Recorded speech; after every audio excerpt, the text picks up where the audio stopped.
secret du succès consiste à faire les choses ordinaires extraordinairement bien. Et voici Delix Arlo Wangi British Dekonankolo dans Haute Dimension tous les mercredis à 21h30 sur Couleur Télévision. L'animateur passionné au langage facile. Zamba continue au Tombolango au matin, caca. Non, la présente question vous êtes mon ami, puisque tu es parmi les présentateurs de la classe Ayambo Canabiso dans le cadre de l'émission. Parle bien. Azomaya agresse à la émission qui te pour présenter bien. Comment c'est la meilleure émission de cette boîte?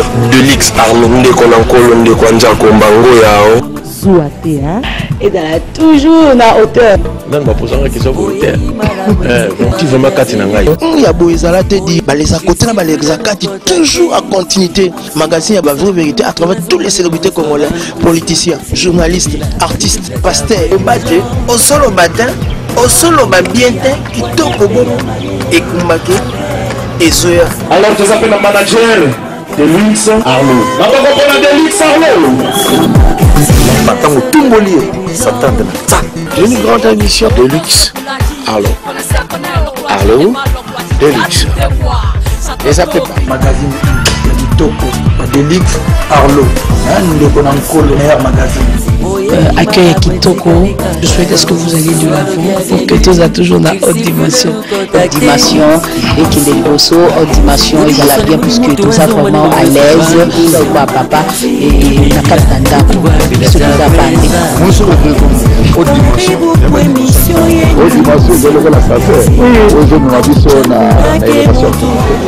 Très chers téléspectateurs de Couleur Télévision, amis qui nous suivent partout, Kinshasa comme Brazzaville, même au diaspora, je vous dis bonjour, bienvenue à ce grand magazine international, universel, haute dimension, version internationale, version diaspora.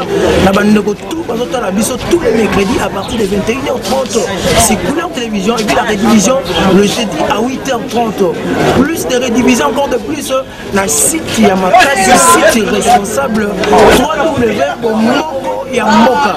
Nous sommes petits pour Moko Yamoka.com. Au Moni Makambo, nous sommes les gars, on a Moka, nous sommes tous à ça.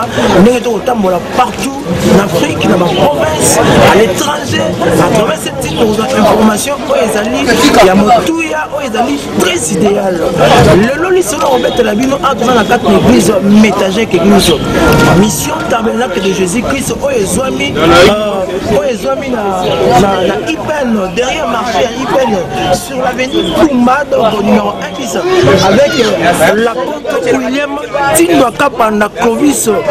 Donc c'est un homme de Dieu très idéal, très affermi, et puis Azan a double casquette. Avoir un serviteur de Dieu, Azali ambassadeur universel de la paix.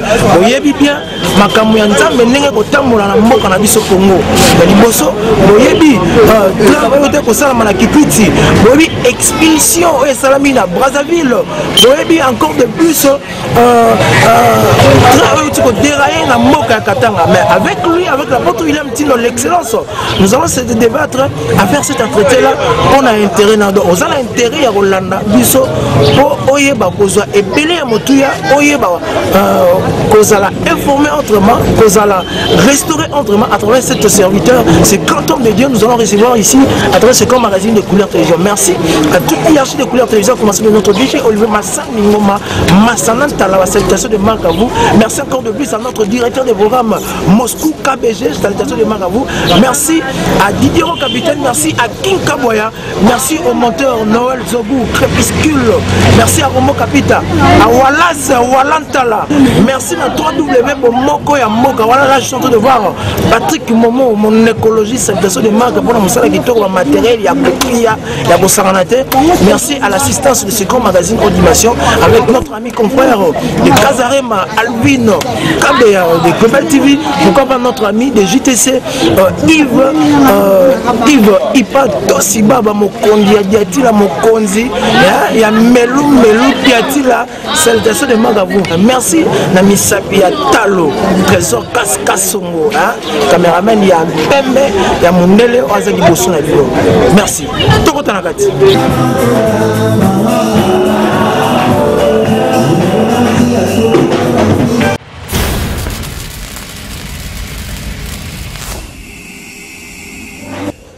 très chers téléspectateurs de Couleur Télévision, amis qui nous suivent de partout, haute dimension, version internationale, version diaspora. Cette fois-ci, tu es dans le bureau, il y a apôtre William Tindo, ambassadeur universel de la paix. Parce que c'est un homme de Dieu très idéal, affermi, l'apôtre William Tindo, mais il a deux casquettes étant qu'ambassadeur universel de la paix. Tu as une actualité et en ce moment dans le Congo. À qui déjà j'ai dit déjà bonjour excellence.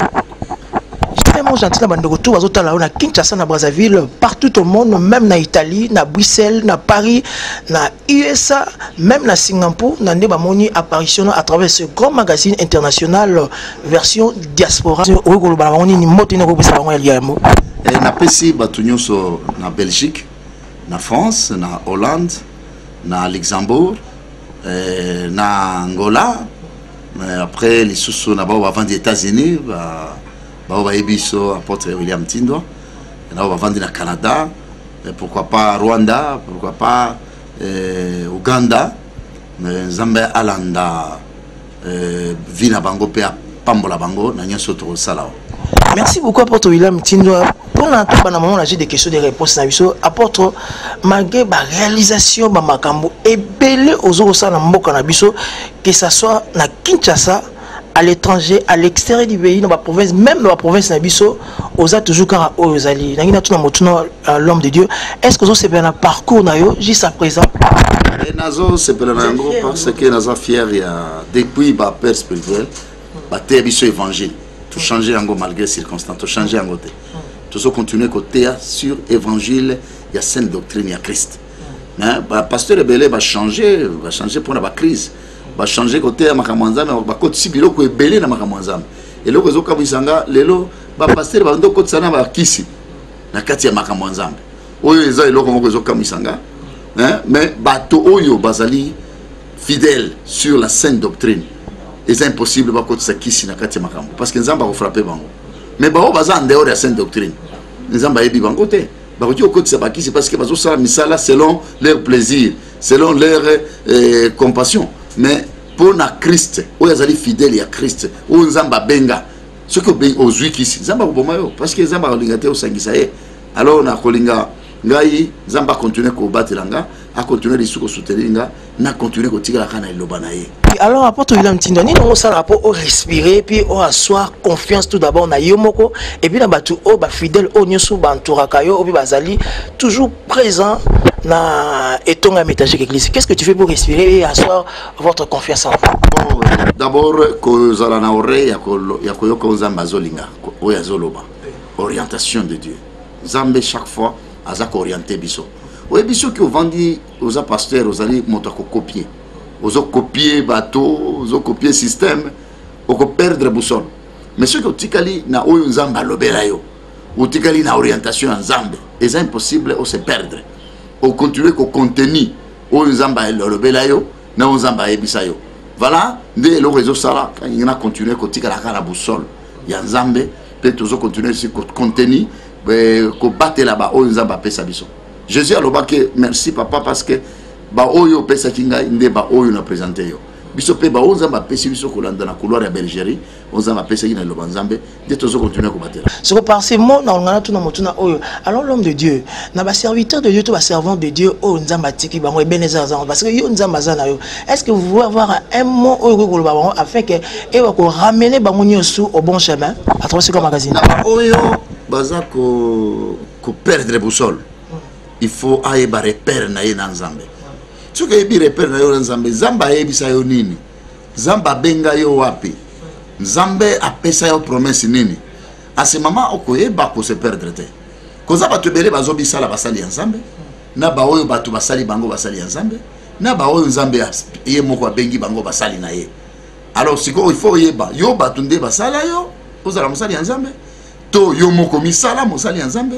To ezali Nzambe ndasala yo musali na ye parce que Nzambe so ki abengi ye moko asokipaka na oyo abengi ata utikali na ta ya crise ata batu ba abandonner yo Nzambe ako renouveler yo Nzambe akopambola yo akotombola yo c'est ça bao baza ko se perdre basali ya Nzambe il faut battre l'appel na bango basi babongisa appel na bango battre l'appel alliance na bango na Nzambe parce que va perdre l'alliance na bango na Nzambe repère na bango Nzambe il faut ezala un peu entretenu ozotambola mikili belé Afrique Europe partout nangina tout na mon sein na Nzambe l'homme de Dieu pour quel objectif vous êtes en train de poursuivre et puis ils ont intérêt ya motonini to motonani oyo ceux qui sont déplacés azo kozwa restauration puis kimia moko divine na katina d'abord moto ezali ko intérêt monene c'est pour gagner les âmes côté ya sango malamu ko gagner ba âme perdue oyebi na poto bato ebele baza na crise ya liloba nzambe baza na crise ya liloba nzambe makambo nzambe ebele na poto eza na badifficulté ebele mais bato balingi nzambe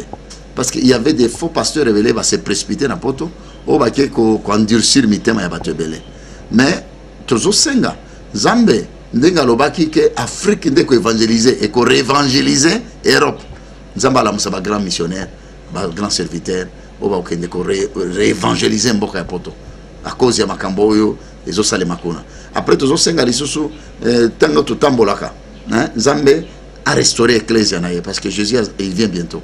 C'est la porte de l'homme. Tindo Azan a 2 casquettes. C'est un homme très idéal, affermi de Dieu. Et puis, c'est l'ambassadeur universel de la paix. Papa Ozan a casque Mibale. Étant que serviteur de Dieu, étant que ambassadeur universel de la paix. Concernant l'actualité, des raillements, il y a train. Et tu as un ya Katanga.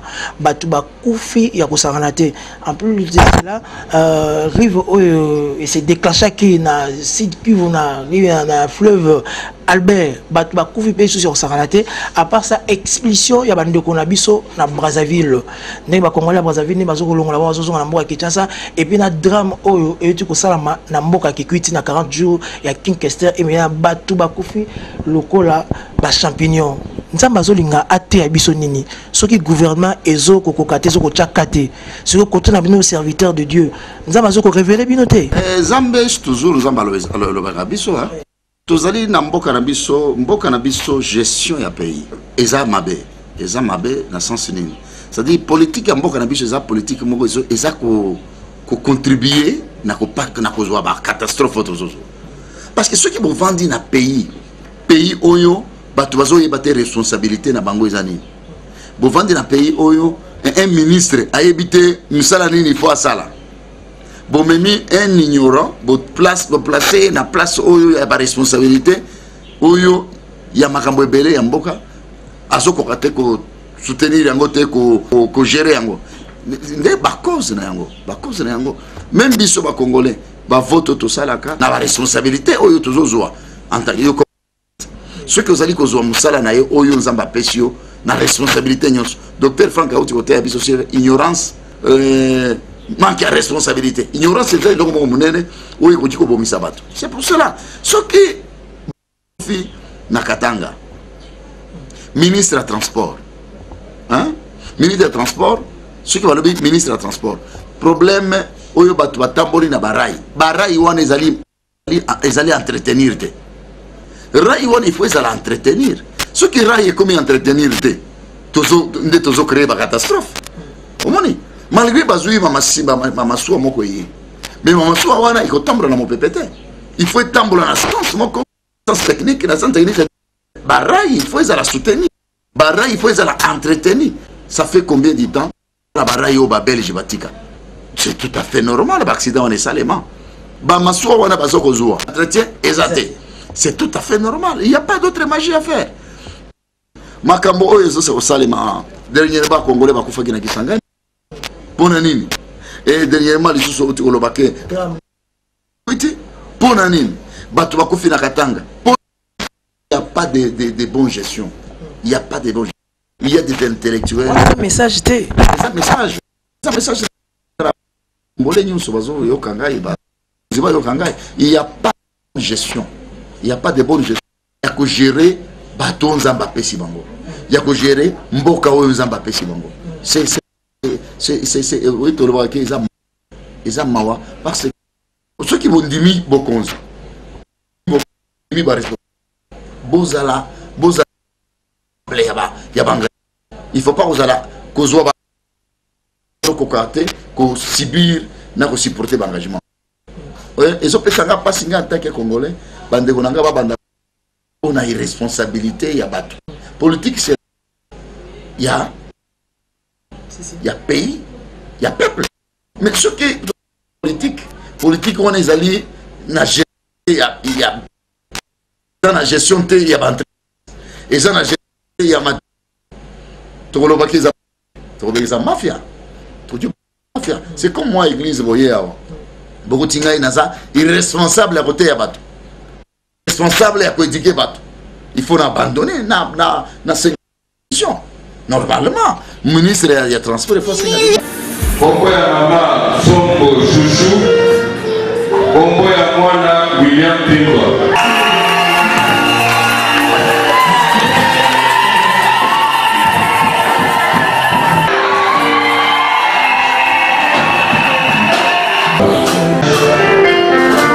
Soutenir encore la prière. Honoré. Tosalina, papa, appelé. Amen. Voyez bien, voyez bien.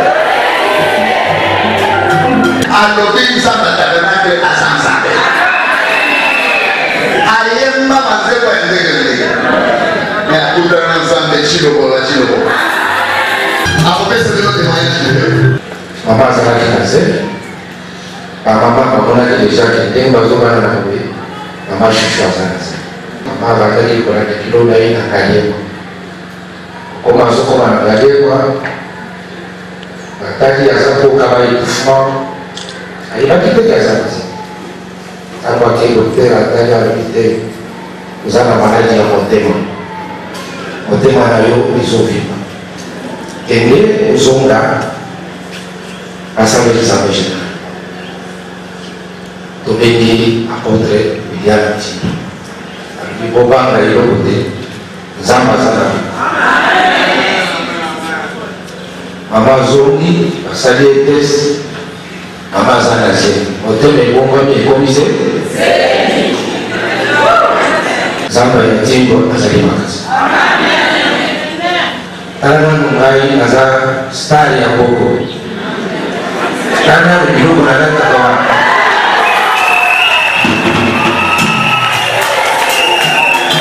Zamba Zako Yisa, positif, au Kobota bien. Kozala bien au moins na kozala kusanya sana.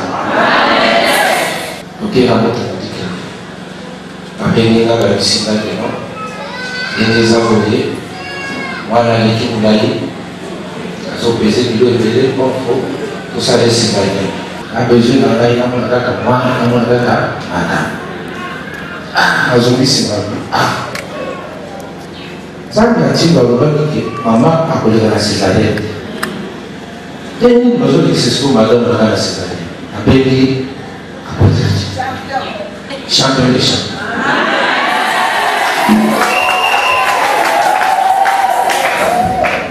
Aïe Singapore, Zambé Malay à la Singapour. Tout le monde par téléphone. Parmi n'allez à évoquer Wadi. À Sadika, Amen. Maman de l'histoire dans sa vie.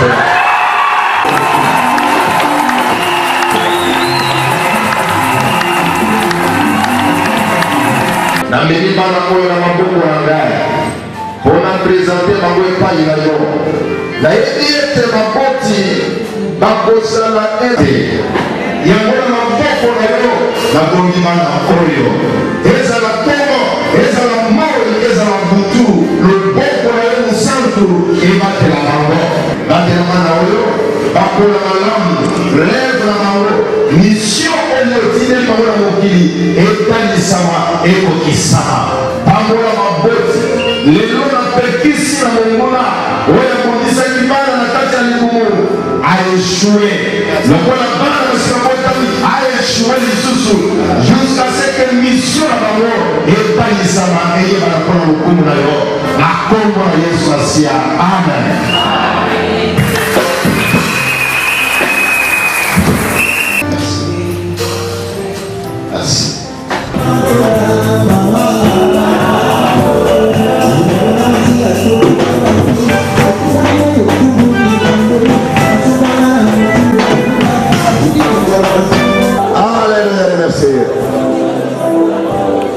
Dis-moi bien, amen ma place. C'est pour ça que vous voyez, ça semble. na ntango oye nzambe nalingi na ndako na yo nabima pamba te nabima na mapambola tokola likolo yebisa nzambe liloba nzambe erevese yo priye na kombo na yesu asifi. Oh, alléluia.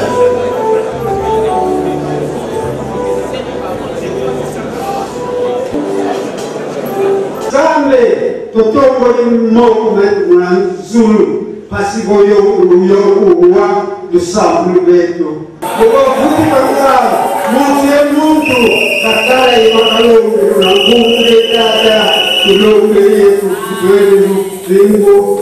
Amen.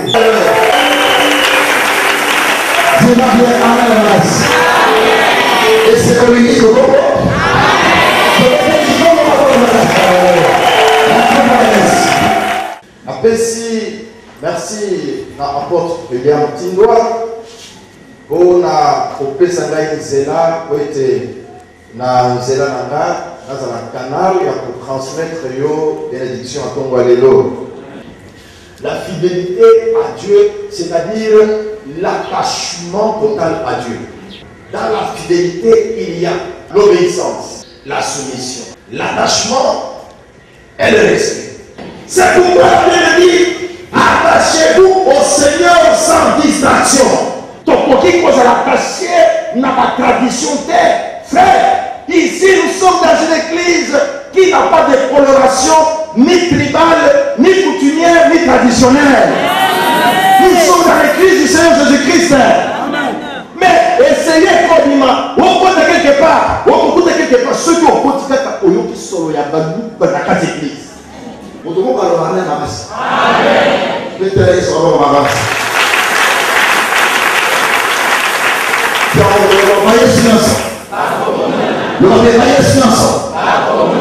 Je sais moi ils ont prié, ils sont tombés, ils ont prié, mais ils ont le dans sa tête.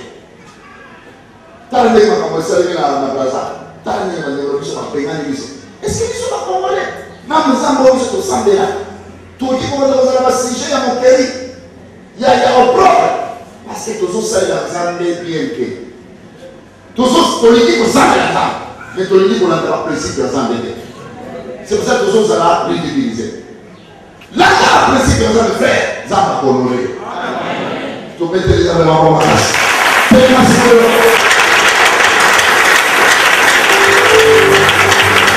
Comme l'on veut les colons. L'homme Seigneur. Seigneur. Il y a ça de la caillosse en dehors de la volonté. Après, on va m'arrêter.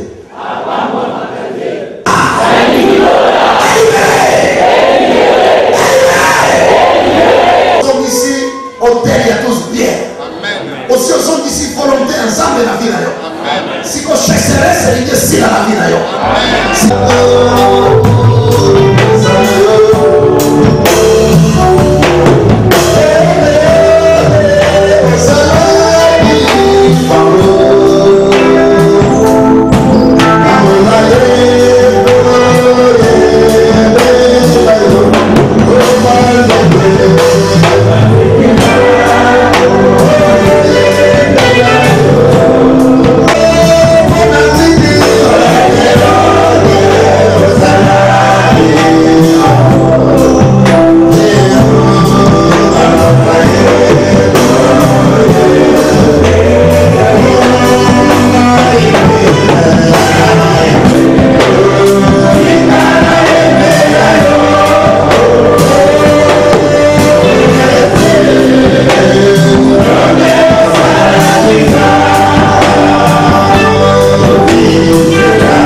tobandaki kotambola en dehors ya volonté ya nzambe tokomela basituation moko oyo epusaki biso parce que totambolaki en dehors ya volonté ya nzambe yango na mateya ya ntongo ya lelo ateye biso lolenge nini tokotambola na kati ya volonté ya nzambe na bakita kaka napesi na d'abord merci parce que papa a raisonné bon parce que na bapasteur mingi raisonnaki vraiment problème en te mais papa ayeki vraiment mpe topriye mpe tokosenga nzambe makolo akende kosoutenir bango aide bango apouvoir babesoin na bango nyonso popo batamporaza eza biso passe ota biso biso bacongolais bato na biso bandeko na biso na sepende papa reconnaître to reconnaître bango koprie mpona bango comme esalinga bien makasi ide ndenge visionnaire na biso père spirituel auti koloba mpona kosoutenir nos bien-aimés frères bao bazali expulsé na kati ya braza eza ide moko malamu parce que église eza mpona kolela na bao bazolela kosepela mpe na bao bazosepela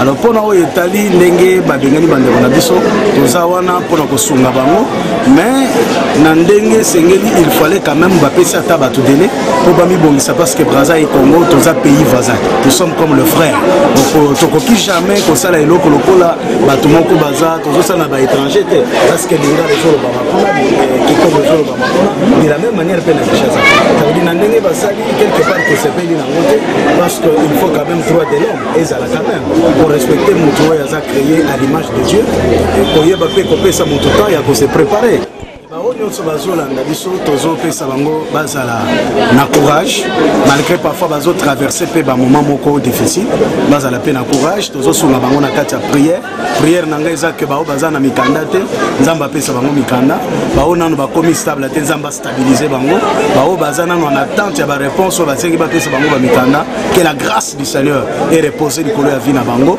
nzambe mokolo mabele mpe mokolo lola astabilize bango na kombo na Yesu nani atumbola mosapi andima kotika nkembo kokufela ngai mosumuki eyavanda na loboko mobali ya papa na mawa na motema andimi oyo mokonzi nini andima kokufela basali des hommes de Dieu qui reconnaissent des faits sociaux à mélangeant na bonzambe donc amoni que faits sociaux na bonzambe ekoki kotambola nzela moko.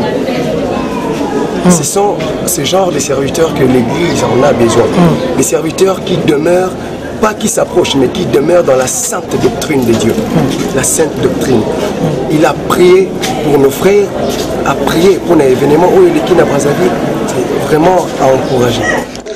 Merci na bando to azota na biso na mundaso ko pesa ye azo pesa impression na ye na ndinga zuli message na ye parce que cette émission est suivie mondialement sur Couleur Télévision et puis na site makasi www.mokoyamboka.com bazo ko mona makambo oyo et là tout na expulsion ya bando ko na biso ndinga sa na Brazzaville ndinga porte azo ko déplorer azo ko senga mawana nzambe e ba ozana na famille wana oyo bazongi koto et si quand même revendre des alités bisika na bateka ba identité na bango changer qui mais lelo na mboka Congo si nous regolou bani na ile na fait oyo comme l'a dit l'apôtre vraiment de cœur avec eux. C'est vrai que c'est une situation qui est pénible parce que parmi eux il y a ceux qui n'étaient pas à Kin, il y a ceux qui venaient d'ailleurs mais ils se sont tous retrouvés ici.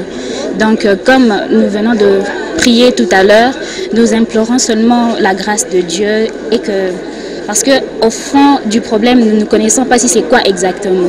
Alors que Dieu seul puisse intervenir comme il est le seul et vrai juge. Par rapport à notre église Métagèque, mission évangéliste tabernacle de Jésus-Christ, c'est vrai que ici nous avons une forte parole, nous avons des très bons et grands enseignements qui se passent, donnés par lui-même l'apôtre William Tindwa, l'ambassadeur de la paix.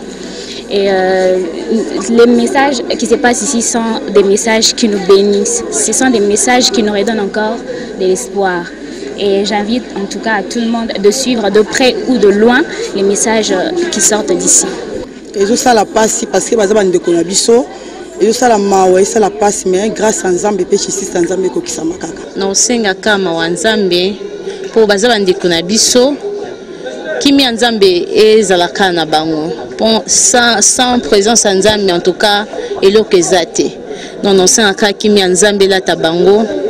Nzamba bat la banque. Concernant le message de l'apôtre William Tindwa, Nzamba fortifié apesi susu pe makasi alemba te na musala oyo azali kosala.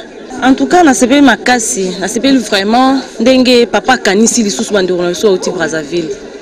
Comment na ndenge ba mususu ba ko se retrouver lokola ba réfugiés, tandis que place bazalaki bien, ba isusu bazongi lokola ba tumamo ba esika. Et puis papa a bimisi susu loko na to sambela pona bango en tout cas nzamba sunga bango na sepeli makasi. Merci beaucoup. Haute dimension, version internationale, version diaspora, 3W, Bomoko Yamoka. Rien à dire. Les intimités de vos célébrités, toujours à continuité à travers ce grand magazine Haute dimension avec Telux, Arlo British, Ndekonankolo, Ndekonayaoui. Tout continue. Bonjour. Bonjour. Dans le monde entier, Yozali Protocole, l'église Métagek. Vos impressions concernant le message d'aujourd'hui? Dans ce pays, Makas Nandingi, papa Nabiso, à Koutili Kamoué, Congolais, les Bazo, Bengala Bango, Namboka Braza, ils ont vraiment le Kamouko à Moutouya, et Zambie, Bakosunga, peuple congolais, Obatiki, famille Nabango, Namboka Braza. C'est moi l'apôtre William Tindo qui est votre père spirituel qui vous êtes en train de suivre à travers ce grand magazine Haute dimension, version internationale, version diaspora. Oui, je salue mon pasteur l'apôtre William Tindoa. Zambie a Pambolaye a multiplié la journée dans Mokili. Année au 2014, c'est l'année Moko, on s'en va au Tombolaye, puis à Komimaye Mokili, ma pour l'évangile ensemble. Bon, il y a 4 églises, il y a Métagek, Neymaramni et Lekara.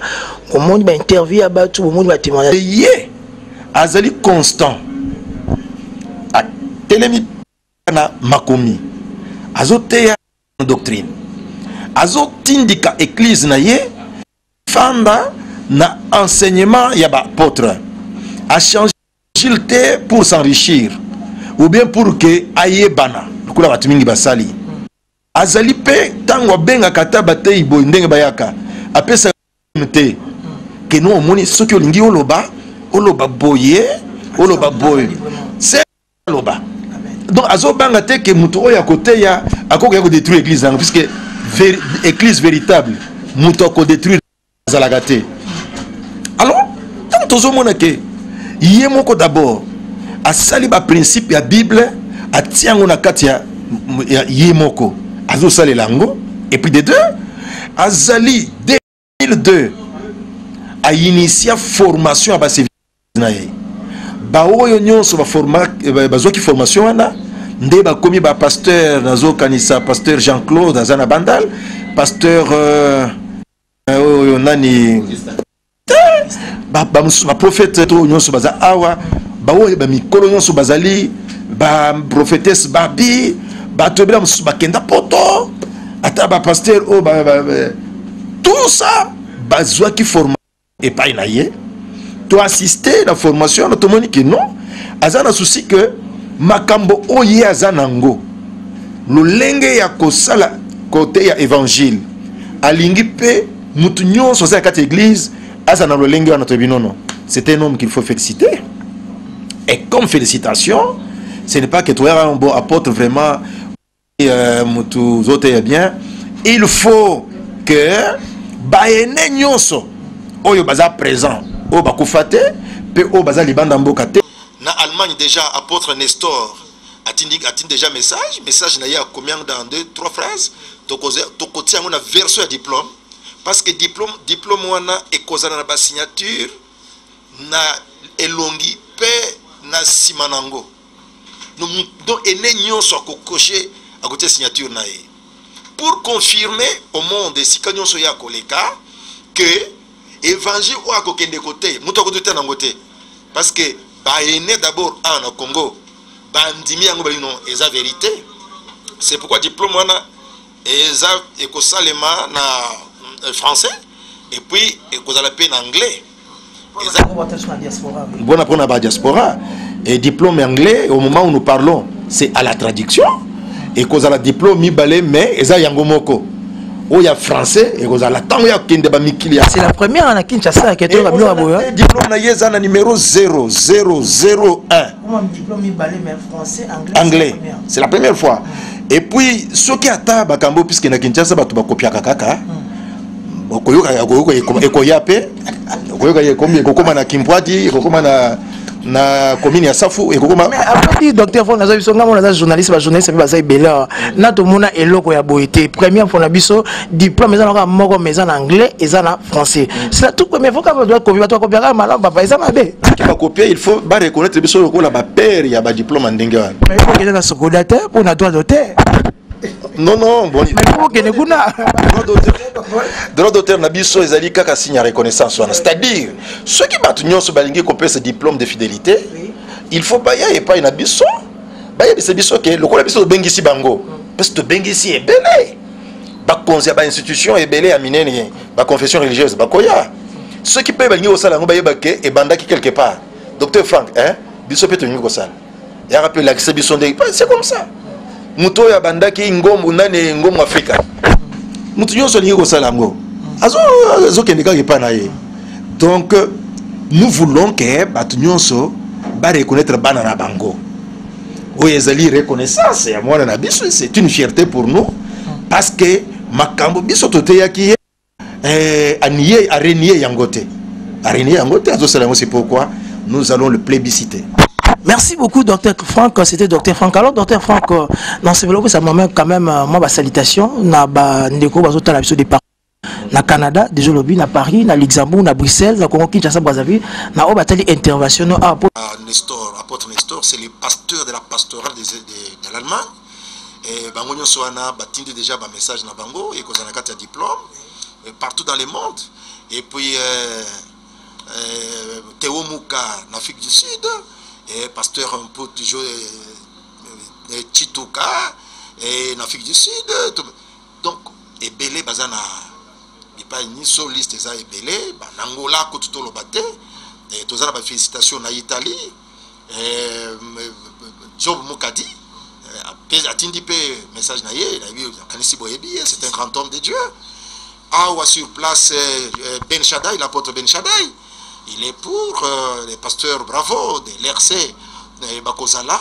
Donc, événement, ils ont d'ailleurs, il y a institution Abisso ERC. Et puis, Azali déjà saisi, malheureusement, à cause de la thé à Wanamboka, et à cause de la déplacement, depuis à partir de mardi. C'est pourquoi Batunaye Bakoya pour nous représenter. Merci beaucoup. 3W, donc, Bomoko Yamboka. .com au Moni Maramboni sur les et puis mercredi à 21h30, le jeudi à 8h30 sur Couleur Télévision. Pour en finir avec l'excellence l'apôtre William Tindo à Repesa ba moté na Luxembourg ba mala so ba le ya bazotala ba mala so e belé na Bruxelles bazola n'apôtre William Tindo. On est déjà à la fin pour cet entretien. Apôtre Kolobani pour la Couleur TV au dimanche magazine et puis Kolobani pour la site Malamo Oyo Bomoko Yamboka.com. Oui, donc c'est pas le mini pour un site où on continuer à développer ango et pour battre sur Bango. La personne botte mingi na maman Peggy, maman Mélanie Kadanga, la personne botte na papa Anatole na mboka ya Canada, la personne botte na pasteur Placide na Afrique du Sud, na pasteur Colin, la personne botte na pasteur Paulin Kandando na mboka ya Angola, la personne botte na pasteur Francisco. Na maman Anaël bateau ebele nyonso tojo Kigali na Paris pe metaje kezali à Paris partout to pesi mbote Ser Dada na mboka ya Londres to pesi mbote na papa Vincent to pesi mbote bato nyonso oyo bazali kolanda biso en tout cas mbote na mingi na isika bozali zamba pambola bino pe bo continuer ko komela biso po bo to continuer ko changer Facebook zali apôtre William Tindo @gmail.com. La bien makasi au pambola mon bazola na biso pona ngana bosa na excuser. Nyonso azolanda azona problème simba na mutu na yo to na maboko na yo nzamba sala. Seigneur Jésus lelo dimanche te transmettre message oyo to teiba batuna yo to conseiller bango Seigneur. Na lingi nzambo ezala karakata iloba na ye. O se manifester na mutu nyonso akolanda message oyo azala béni azala guéri azala délivré pe amema onction oyo akenda ko bois kango na ndako na ye. C'est par ici nous mettons un point terme à ce grand magazine Audition version internationale version diaspora na bandeko tout batali biso na Kinshasa na Brazzaville partout au monde, même na Singapour, même na Angola na Luanda. Merci na bandeko tout, merci na bandeko tout ba assister biso, hein, le coordinateur responsable de la presse Metagec Motenayo. Merci à Yves Ipan, hein, JTC, merci à Global TV avec Kazarema bandeko tout batali biso. Merci à Patrick Momo, hein, Patrick Momo, le délégué général de cette site www.bomoko Yamoka. Merci na caméraman Oya Monele Azaki na biso awa Trésor Kasongo cette de Makavu et puis na biso notre DG Olivier Massandingo Massanantala. Haute dimension, version internationale, version diaspora. La bandeko na Cotonou, na Italie, na Bruxelles, na Paris, na Autriche, na Canada, na Place Alvina, Béaza, la fanatique et Belé. Merci beaucoup, Place Patrick Momozo, merci à toute l'hierarchie de Couleur Télévision. Toujours confiance et considération. Merci vraiment. La bande à travers cette site, il y a site responsable de Moko, pour la Moka, pour l'école, na biso Congo, na Patrick Momo, nous allons pour investir na bino. Merci à bande retour à télévision, na monde entier, même na Singapour, na biso, à travers ce grand magazine Haute Dimension avec Deluxe, Arlo British, Nekonankolo, tout ça la solo et ça la bien. La base bo sebeli, bo yoki excellence ninga lobi, bo yoki ba témoignage, bo yoki ma ramener soit bien. On a la minga rolobate. Donc j'ai dit, j'ai parlé, j'ai fini. Très prochainement, plus de services, plus de diversité à travers ce site responsable à www.bomoko pour la moka na biso bomoko ya moka Congo parce que babina bomoko ne Congo zo tene liboso na bomoko ba église zo kotongama ba entreprise ko salama so ko na bomoko to za mutu dans le pamba donc so dans le pamba te vos régions de biso. Merci à la contribution tout, merci à bandeko tout o ba linga na biso o ba sepona na biso. J'ai dit, j'ai parlé, j'ai fini.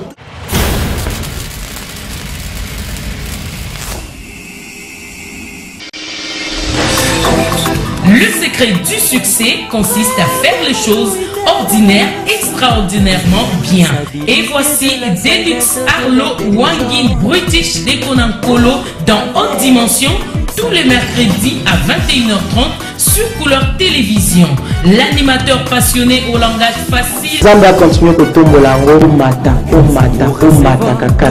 Non, la présente question vous répondre, mon ami, puisque tu es parmi les présentateurs de la classe Ayambo dans la cadre de la émission. Parle bien. Azomaya Gresa émission qui te présenter comment bien. Vraiment c'est la meilleure émission de son boîte. Delix Arlonde Konankolo de Kwanja Kombango Yao. Zouate hein et dans la toujours na hauteur. Dans ma posant la question pour hauteur. Donc tu vraiment katina ngai. Il y a Boizala te dit les à côté na les zakati toujours à continuité. Magazine à vraie vérité à travers toutes les célébrités congolais, politiciens, journalistes, artistes, pasteurs, au bateau, au solo matin. Au solo va bien qui toque au bon et Kumbake et Zoya. Alors tu s'appelles le manager de Deluxe Arlo. La papa de Deluxe Arlo. Maintenant au Tumbolier, s'attendre ça. Une grande émission Deluxe Arlo. Arlo Deluxe. Et ça fait pas magazine Toko Deluxe Arlo. Nous déconnons le meilleur magazine. Accueil à Kitoko, je souhaite ce que vous ayez de l'avant pour que tous a toujours la haute dimension. Haute dimension, et qu'il est grosso, haute dimension, ils ont la bien puisque tout ça vraiment à l'aise, papa, et la katanda, ce que vous avez haute dimension, c'est le la